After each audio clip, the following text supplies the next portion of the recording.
Chers amis, bonjour.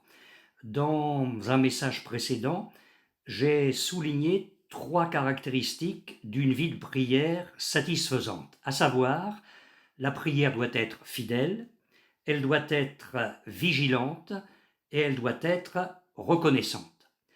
J'aimerais vous parler aujourd'hui de la nécessité d'avoir un but précis lorsque nous prions, et je vais m'expliquer.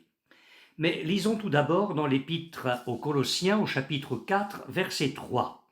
L'apôtre Paul écrit « Priez en même temps pour nous, afin que Dieu nous ouvre une porte pour la parole, en sorte que je puisse annoncer le mystère de Christ, pour lequel je suis dans les chaînes, et le faire connaître comme je dois en parler. » Priez en même temps pour nous. La version Parole vivante traduit « Pensez aussi à nous dans votre intercession ». Avez-vous remarqué que souvent, trop souvent, nos prières sont vagues et très générales? Seigneur, bénis les missionnaires, disons-nous à Dieu. Si Dieu nous demandait alors « À quel missionnaire penses-tu particulièrement ? Où se trouve-t-il ? Sur quel champ missionnaire ? Quels sont leurs besoins ? » Alors peut-être serions-nous très embarrassés pour répondre au Seigneur. Lorsque vous entrez dans une boucherie, une poissonnerie ou une boulangerie, si vous dites « je voudrais à manger », sans nul doute on vous demandera d'être un petit peu plus précis dans votre requête. Nous savons être précis pour les choses de cette vie. Eh bien, mes amis, apprenons à l'être pour les choses de Dieu. Alors certes, je vous l'accorde, nous ne pouvons pas connaître tous les besoins des serviteurs de Dieu en particulier, tous les besoins des ministres de l'Évangile, les besoins précis de l'œuvre du Seigneur à l'échelle mondiale, mais je crois que si nous cherchions à connaître avec plus de précision les besoins de l'œuvre du Seigneur, nous apprendrions certainement beaucoup de la prière qui a un but précis. Peut-être l'un de mes auditeurs aujourd'hui a-t-il besoin de réentendre cette exhortation du livre de l'Ecclésiaste « Regarde l'œuvre de Dieu ». Chapitre 7, verset 13. Peut-être l'une de mes auditrices a-t-elle besoin de réentendre la parole de Jésus ?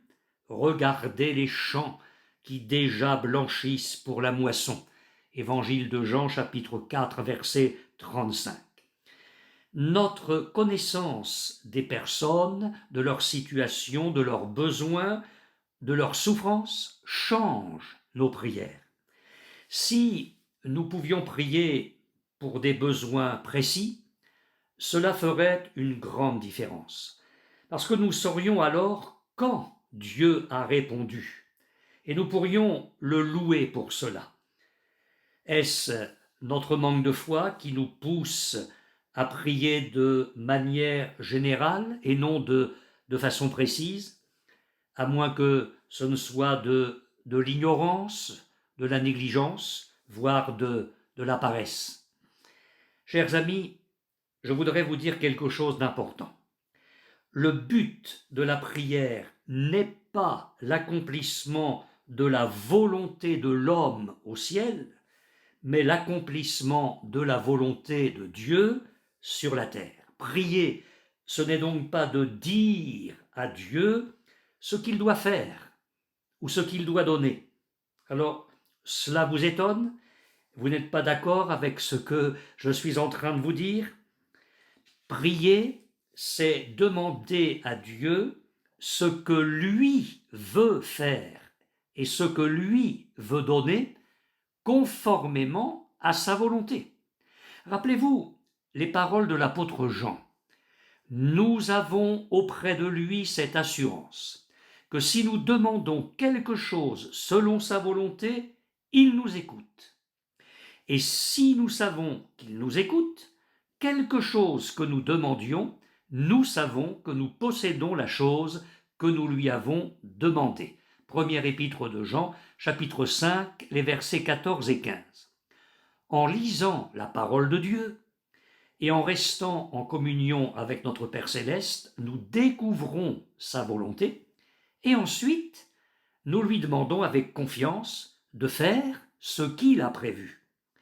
Quelqu'un l'a dit parfaitement, prier, ce n'est pas venir à bout de la réticence de Dieu, mais venir au pied de sa volonté.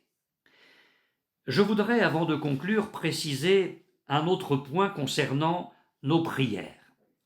Le cœur doit précéder les mots, pour ne pas dire qu'il en est la source. Et là encore, j'aimerais m'expliquer. Il est nécessaire, nous le savons et la parole de Dieu nous l'enseigne constamment, que notre prière vienne du cœur. Nous l'avons expérimenté de nombreuses fois. Nous pouvons certes prier dans notre cœur sans jamais utiliser le don de la parole. Nous en avons un exemple dans les Saintes Écritures avec Anne. Nous lisons dans le premier livre de Samuel au chapitre 1er, les versets 9 à 13, ce qui suit. Anne se leva, après que l'on eut mangé et bu à Silo. Le sacrificateur Élie était assis sur un siège près de l'un des poteaux du temple de l'Éternel.